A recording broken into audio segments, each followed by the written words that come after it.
Bismillahirrahmanirrahim. Assalamualaikum warahmatullahi ta'ala wabarakatuh. Alhamdulillahi rabbil alamin.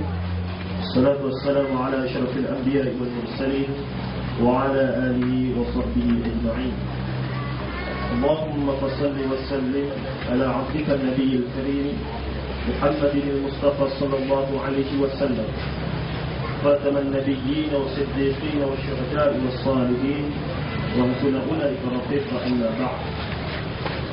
Fa inna asdaqal hadits kitabullah wa khairal hadi hadi Muhammad sallallahu alaihi wasallam wa syarrul umuri muhdatsatuha wa kullu muhdatsatin bid'ah wa kullu bid'atin dhalalah wa kullu dhalalatin fin nar. Alhamdulillah, yang berbahagia Datuk CEO PSN Datuk Muhammad Zakaria, Tuan Guru Syekh Nuruddin Al-Baqir Al-Baqir Al-Banjari selaku panel pada malam ini, yang bergandingan dengan yang berbahagia Dr. Zulkifli Muhammad Al-Bakri, seorang tokoh yang tidak juga perlu diperkenalkan lagi, bagi membincangkan satu isu yang menjadi isu sepanjang zaman. Boleh kata isu ini tuan-tuan daripada Nabi SAW tiada sehingga ke hari ini terus diperbincangkan di kalangan agamawan kita. Dan ingin saya perjelaskan pada malam ini, PSN menganjurkan majlis ini tidak lain adalah untuk mewujudkan wacana ilmiah yang harmoni, tidak lain untuk menyebarkan ataupun mencari kaedah dan uslub yang terbaik dalam kita mendekatkan diri kepada Allah Subhanahu Wa Taala. Tanpa membuang masa, kerana kita pun sudah ketutupan masa, saya ingin merujuk kepada sebuah hadis yang diriwayatkan oleh Abu Dawud daripada Irbad bin Sariyah. Kata beliau, maksudnya Rasulullah SAW mengimami kami salat subuh. Kemudian baginda berpaling ke belakang menghadap kami. Lalu baginda menasihati kami dengan nasihat yang sangat mendalam sehingga menitis air mata yang menusuk hati. Kami berkata, wahai Rasulullah, nampaknya ini seperti nasihat perpisahan. Berwasiatlah kepada kami. Baginda pun bersabda, usikum bitaqwallahi was-sam'i wat-tha'ah wa in abadan habashiyya fa innahu man ya'ish minkum ba'di fasayara ikhtilafan katsira fa 'alaykum bi sunnati wa sunnati al-khulafa'ir rasyidin al-mahdiyyin tamassaku biha wa 'addu 'alayha bin nawajis wa iyyakum wa muhdatsatil umuri fa inna kulla muhdatsatin bid'ah wa kulla bid'atin dhalalah. Dalam riwayat yang lain yang diriwayatkan oleh Imam Muslim dan ada tambahan daripada Al-Imam An-Nasa'i, sebagaimana ungkapan muqaddimah yang saya bacakan tadi, fa inna asdaqal hadits kitabullah wa khairal hadi hadi Muhammad sallallahu alaihi wasallam wa syarrul umuri muhdatsatuha wa kullu muhdatsatin bid'ah wa kullu bid'atin dhalalah, dengan tambahan daripada riwayat An-Nasa'i wa kullu dhalalatin finnar. Dengan itu kita terus kepada persoalan yang pertama yang ingin saya ajukan terlebih dahulu kepada yang berbahagia Dr. Zulkifli Muhammad Al-Bakri berkenaan dengan hadis tersebut, yang mana ungkapan wa kullu bid'atin dhalalah wa kullu dhalalatin finnar. Persoalan itu antara yang menjadi pokok pangkal perbincangan dalam isu ini, dan sehingga hari inilah pemahaman daripada hadis tersebut dan beberapa hadis lagi yang diwacanakan. Dengan itu kita mohon yang berbahagia Dr. Zulkifli Muhammad Al-Bakri bagi menjelaskan, insyaAllah. Assalamualaikum warahmatullahi wabarakatuh. Ahmaduka Rabbi kama 'allamtana an nahmad wa usalli wa usallimu ala khairi khalqika Muhammadin sallallahu alaihi wasallam. Asyhadu an la ilaha illallah wahdahu la syarika lah وأشهد أن محمدا عبده ورسوله اللهم صل وسلم على سيدنا محمد وعلى آله وأصحابه واستنى بسنته واهتدى بهديه إلى يوم الدين. أما بعد. Yang saya hormati pengurusi majlis Ustaz Zahiruddin, yang saya kasihi dan saya hormati sahibul fadilah Tuan Guru Syekh Nuruddin, tak lupa kepada pengarah atau CEO PSN Datuk Haji Muhammad Zakaria dan barisan jawatan kuasa ahli lembaga pengarahnya, tuan-tuan guru, para alim ulama, hadirin hadirat, muslimin muslimat yang dirahmati Allah sekalian. Pertamanya saya rafakkan syukur kepada Allah kerana dapat bersama dengan tuan-tuan, tuan guru, dan juga saya yakin yang berada di hadapan saya ramai tuan-tuan guru yang nak dengar, nak dapat kefahaman. Bukan sekadar itu, tapi saya yakin dan percaya mereka jauh lebih alim, lebih tahu daripada saya. Saya meminjam kata-kata Sayyidina Abu Bakar As-Siddiq yang menyatakan, walastu bi khairikum, saya bukanlah orang terbaik di kalangan kamu. Banyak lagi pandangan-pandangan, dan inilah uniknya manusia. Hadis yang dibacakan tadi jelas menunjukkan kepada kita bahawa masalah khilaf yang banyak ini sudah berlaku sejak dahulu lagi. Dan sebahagian ulama telah membahagikan khilaf dengan ikhtilaf dengan cara yang terlalu detail, dan kami telah nyatakan dalam bab asbab khilaf, dan disebut tentang mazmum dan tentang mabduh dan juga yang saif. Dalam hadis yang dikemukakan tadi sebagaimana yang dinyatakan, saya bacakan di sini. Hadis tersebut juga diriwayatkan oleh Ahmad, Abu Dawud, At-Tirmizi dan Ibnu Majah, di mana ia dianggap sahih oleh Al-Imam At-Tirmizi, Ibnu Hibban dan Al-Hakim. Maknanya hadis ini memang masyhur sangat. Baik, untuk nak jawab tentang ini, saya nak baca teks dulu. Nak reka payah juga tuan-tuan. Kita bincang bab bid'ah dah reka pula, jadi dua bid'ah pula. Jadi biar satu cukup lah. Baik, di mana apa yang dinyatakan oleh Ibnu Rajab menyatakan berkenaan dengan maksud bid'ah ialah perkara baru yang diadakan tetapi tidak mempunyai usul-usulnya. Di sinilah yang menjadi titik khilaf di kalangan ulama. Dalam syariat yang menjadi dalil ke atasnya, adapun perkara yang mempunyai asas dalam syarak yang menjadi dalil ke atasnya, maka ia tidak digolongkan sebagai bid'ah menurut pengertian syarak.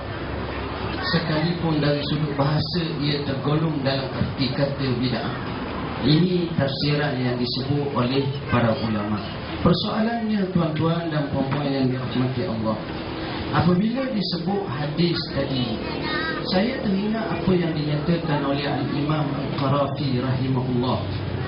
Imam Qarafi menyatakan bahawa dalam isu hadis Nabi SAW ataupun ayat Al-Quran Al-Karim, pertama isunya ialah dari sudut lafaznya atau apa yang dipanggil sebagai dalilnya, dan yang kedua yang lebih besar daripada itu ialah dari segi fahmul murad bid dalil, kita faham dikehendaki daripada dalil tersebut. Jadi dalam hal inilah yang mungkin kadang-kadang kita terlupa dan kita rasa ini zahirnya begitu. Saya contoh hadis yang saya diriwayatkan oleh Al-Bukhari. Rasulullah sallallahu alaihi wasallam bersabda, la yusalliyanna ahadukum al-asra illa wa fi bani Quraizah atau kama qala. Maknanya jangan seseorang kamu solat asar, hai sahabatku, yang dihantar kepada perkampungan Bani Quraizah untuk dikepung orang Yahudi tersebut, jangan sembahyang asar kecuali sampai di sana. Jadi bila dalam perjalanan masuk waktu asar, bila masuk waktu asar timbul persoalan, ya ke boleh sembahyang ke tak? Pendapat pertama kata kena sembahyang. Sebab mafhum Nabi nak supaya kita cepat. Yang kedua kata tidak. Kita mesti pegang Nabi kata tak boleh, maka kita pun tak boleh. Walaupun habis waktu. Tapi tengok, saya suka menyebut macam mana bila hal ni diadu kepada Rasulullah, seorang hakim yang cukup hebat, seorang qadhi dan seorang murabbi, sebagaimana yang disebut oleh Muawiyah ibn Al-Hakam As-Sulami. Rasulullah SAW ini, kalau kita tengok banyak mauqif dia, pendirian dia, dia tidak akan untuk kata kesimpulan atau kepada simpulan. Kumpulan ni tak kumpulan ni. Biasanya dia akan cuba bagi tahu yang ni okey, yang ni lebih okey. Begitu sahaja. Jadi di situ Rasulullah SAW tengok, dia tidak menyatakan yang ni salah, sebab dia cakap macam itu. Tapi di situ kita faham kehendak dan kefahaman itu tak sama. Di mana kefahaman seseorang itu tak sama antara satu sama lain. Atas asas inilah yang mungkin menjadi khilaf, yang menyebabkan jadi bergiam-giam dan sebagainya. Kembali kepada hadis Nabi SAW itu. Hadis Nabi menyebut betapa bid'ah ini tidak dibolehkan. Kita boleh terima kenyataan itu apabila kita memasukkan masalah bid'ah yang tidak boleh diterima, iaitu bid'ah yang tidak dipersetujui oleh ulama, yang dianggap sebagai bid'ah yang dhalalah.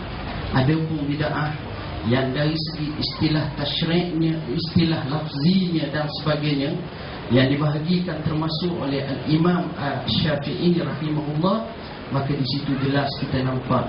Dan inilah yang telah diterima oleh kebanyakan para ulama. Saya tak mahu pergi lebih jalan lagi dalam isu ini. Saya rasa sebagai mukaddimah, saya sebut bahawa maksud bid'ah ialah setiap yang direka-reka tiada kena-mengena dengan syariat Allah, dengan sunnah Nabi, bahkan bertentangan daripadanya. Saya nak mengakhiri hal ini apabila seorang guru kami, Fadilatul Syekh Usama Ar-Rifai hafizahullah ta'ala, bila orang tanya hadis man ahdasa fi amrina ma laysa minhu fahuwa raddun, dia menyatakan di sini Rasulullah sallallahu alaihi wasallam menyebut ma laysa minhu. Kalau ma minhu, adakah dia mardud? Maka jawab dia sudah tentu akan jadi makbul. Jadi sekadar itulah yang dapat saya sampaikan untuk mereka ini. Wallahu a'lam. Alhamdulillah, saya kira satu penjelasan yang sangat jelas, satu penjelasan yang sangat murni daripada yang bagi Dr. Zulkifli Muhammad Al-Bakri. Kepada tuan-tuan dan puan-puan yang sedang menonton, menyaksikan wacana yang sedang kita jalankan, insya-Allah saya akan hanya mengajukan dua soalan kepada dua panel kita ini, setiap seorang. Seterusnya saya akan menyerahkan kepada tuan-tuan untuk memberikan soalan. Sekali lagi saya ingatkan, majlis pada malam ini tidak lain tidak bukan adalah untuk mencari suatu penjelasan, satu kaedah, satu kita kata sumber maklumat yang mana akhirnya menjadi panduan kepada kita untuk mendekatkan diri kepada Allah Subhanahu Wa Taala. Itu semata-mata, insya-Allah.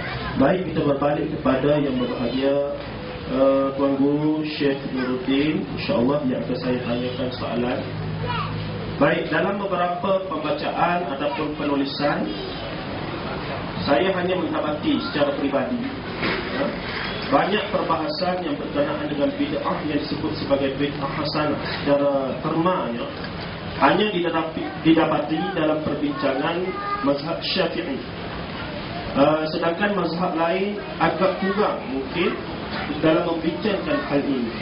Mungkin Syekh boleh, Tuan Guru boleh menjelaskan kepada kita, memberikan pemurnian kepada kita, kenapakah di dalam mazhab Syafi'i khususnya banyak mewacanakan tentang bid'ah hasanah selain daripada wujudnya bid'ah dhalalah. Dalam masa yang sama, mungkin juga Syekh boleh menjelaskan kepentingan dan untuk kita sebagai orang Islam khususnya di Nusantara, Malaysia, Indonesia dan sebagainya dalam bermazhab, insya-Allah. Dalam kita untuk berpegang pada mazhab, insya-Allah.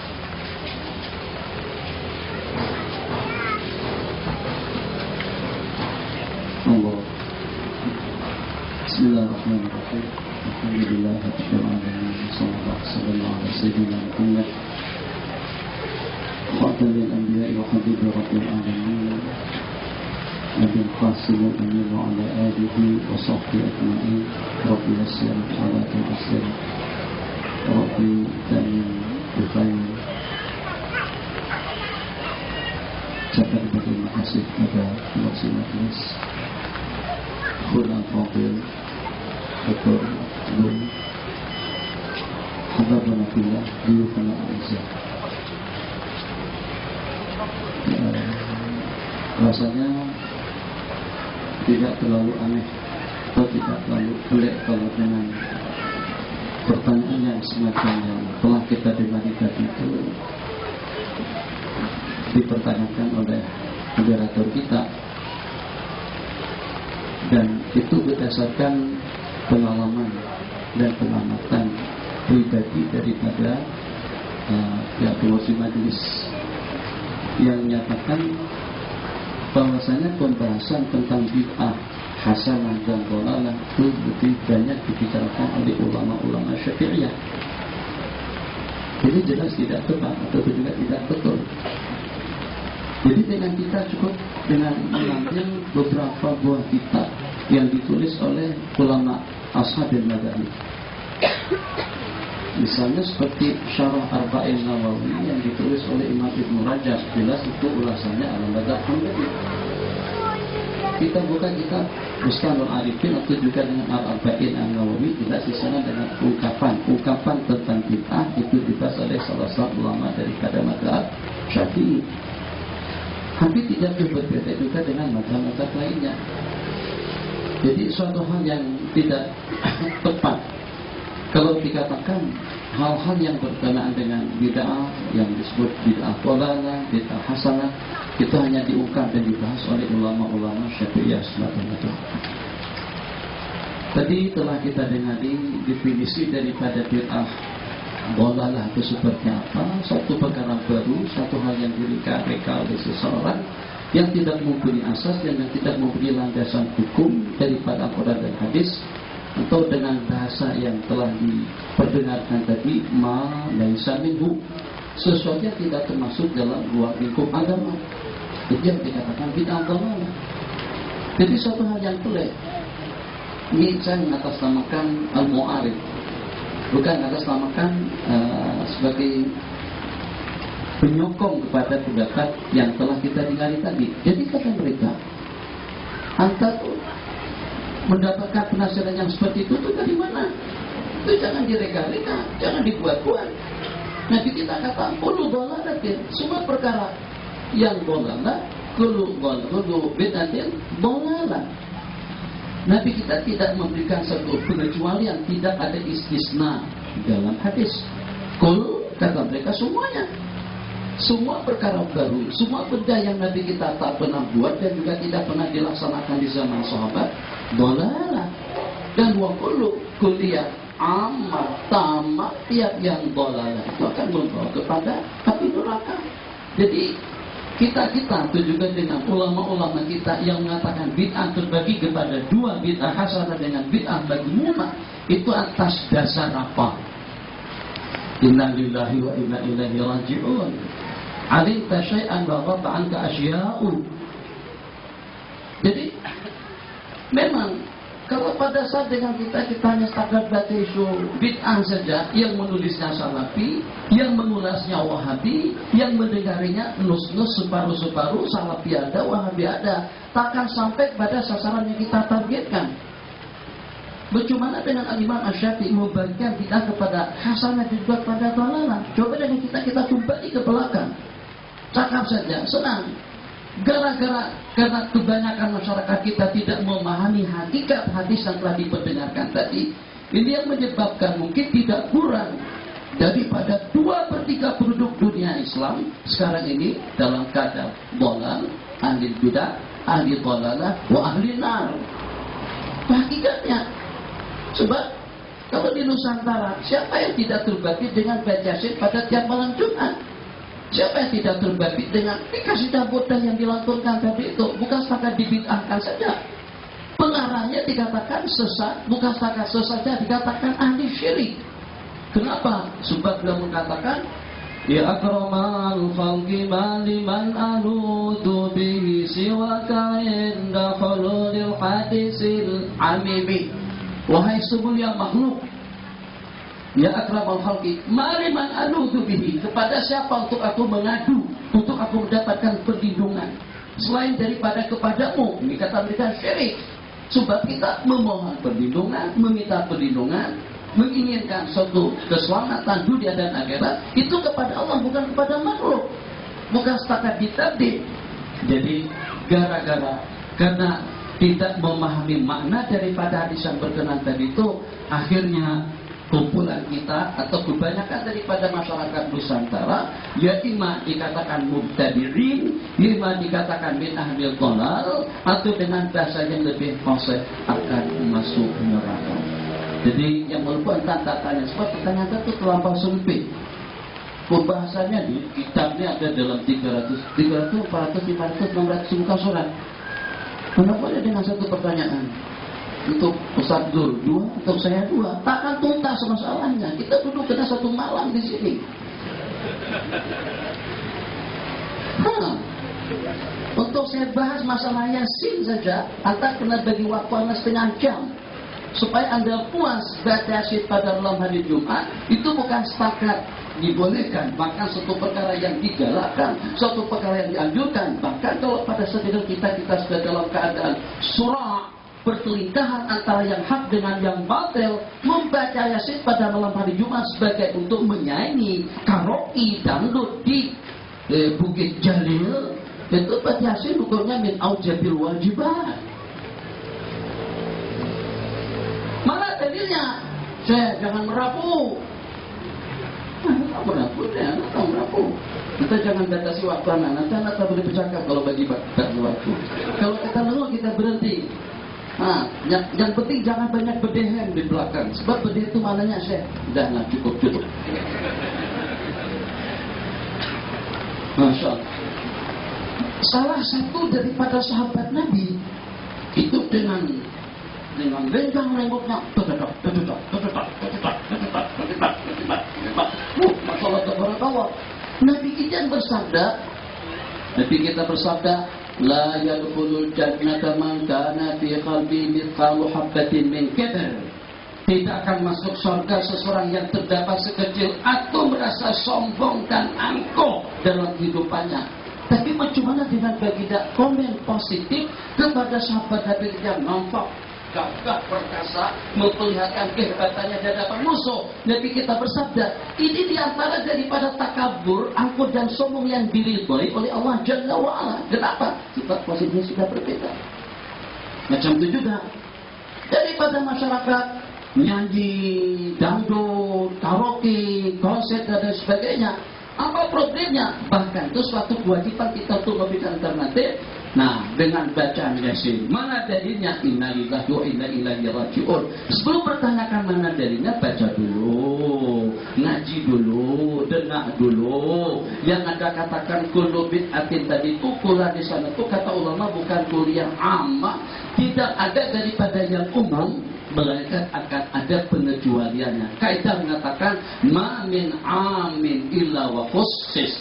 Tidak ada daripada yang umum, yang am, melainkan ada pentaksisnya.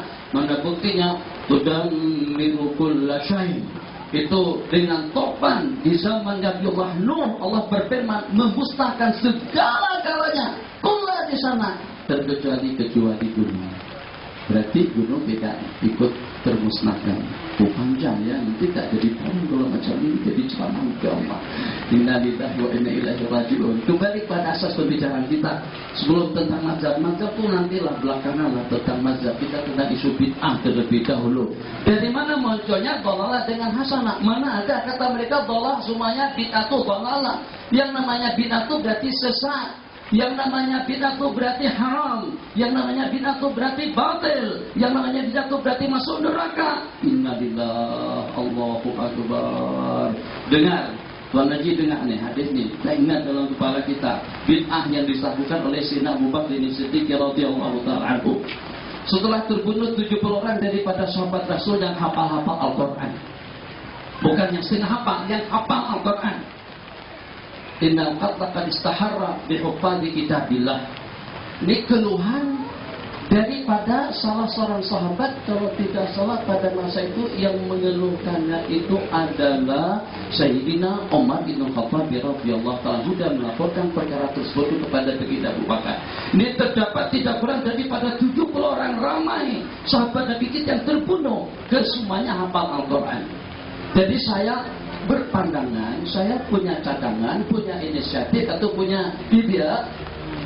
Gimana kalau dengan Baginda Khalifah atau dengan Tuan Khalifah mengumpulkan para hufaz dan juga menugaskan kepada mereka untuk menghimpunkan Al-Quran. Dalam bahasa hadis disebut dengan Jam'ul Quran bi ahli Abi Bakr Siddiq. Dengar dengan dialognya. Dari sini kita boleh menjawab.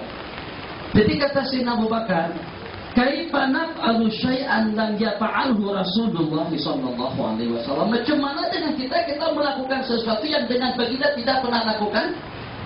Ini kan dari mereka seumur hidup, daripada bawah sampai pada tingkatan mufti, list ujungnya pun juga semacam itu. Alasannya macam mana? Itu bid'ah, tak boleh, sebab Nabi kita tak pernah buat, sahabat juga tak pernah lakukan. Dengar dialog daripada dua orang sahabat. Macam mana kita melakukan sesuatu yang dengan baginda tidak pernah melakukannya? Kata si Numan, insyaAllah khair, insyaAllah elok, insyaAllah bagus. Fasyarahallahu sadra Abi Bakrin bima syara bihi sadra Umar. Allah bagikan juga kepahaman kepada baginda Abu Bakar sebagaimana yang telah Allah anugerahkan kepada Sayyidina Umar. Beralih daripada Sayyidina Abu Bakar kepada Sayyidina Zaid bin Sabit sebagai salah satu daripada hafizul kitabillah pun juga dengan pertanyaan yang sama. Macam mana dengan kita melakukan suatu perkara baru? Nah, mungkinkah kira-kira Salafi dari mencabar Salafi di Malaysia atau juga dengan Wahabi yang ada di sini, siapa yang berani mengatakan Sayyidina Abu Bakar terbabit dalam satu perkara bid'ah yang sudah mendapatkan garansi dan jaminan surga beberapa kali daripada Rasulullah SAW? Beliau melakukan suatu perkara baru yang dengan baginda tidak pernah melakukannya. Salafi yang mana yang mengatakan tarawih kali pertama dikerjakan secara berjamaah, baginda tak pernah kata secara berjamaah. Nabi kita bersabda, man qama ramadhana imanan wa ihtisaban ghufira lahu ma taqaddama min dhanbi. Nabi kita bersabda, barang siapa bangkit bersembahyang atau melaksanakan sembahyang malam dengan penuh iman, muhtasib dengan penuh keyakinan, dengan harapkan ganjaran pahala daripada Allah, terus ikhlas kerana Allah, akan terampunilah dosa-dosa kesalahan yang telah lalu. Malam pertama Nabi kita laksanakan ada dengan segelintir sahabat yang ikut. Malam kedua cukup lumayan ramai. Malam ketiga Nabi kita tidak pergi. Berarti kalau kita ikut sunnah hanya setakat 2 malam pertama saja dikerjakan secara berjamaah. Kenapa Salafi mengerjakan salat tarawih berjamaah sepanjang bulan Ramadan? Dan kenapa juga dengan Salafi ikut berjamaah dengan satu orang imam? Sedangkan baginda tidak pernah menyarankan yang semacam itu. Itu satu perkara baru yang berlaku di zaman Sayyidina Umar. Sampai dengan beliau menggunakan suatu istilah yang indah sekali. Kata beliau, setelah kumpulan muslimat dengan diimami oleh Sayyiduna Tamimun Dari dan juga setelah dengan kumpulan daripada kaum muslimin diimami oleh sahabat Ubay bin Ka'ab, kata Sayyidina Umar, nikmatil bid'atu hadhihi, alangkah indahnya perkara bid'ah yang seperti ini. Macam mana dengan Sayyidina Umar mengatakan bid'ah itu indah, elok dan bagus? Salafi mengatakan dalalah wa kullu dalalatin finnar dengan sepenuh mulut.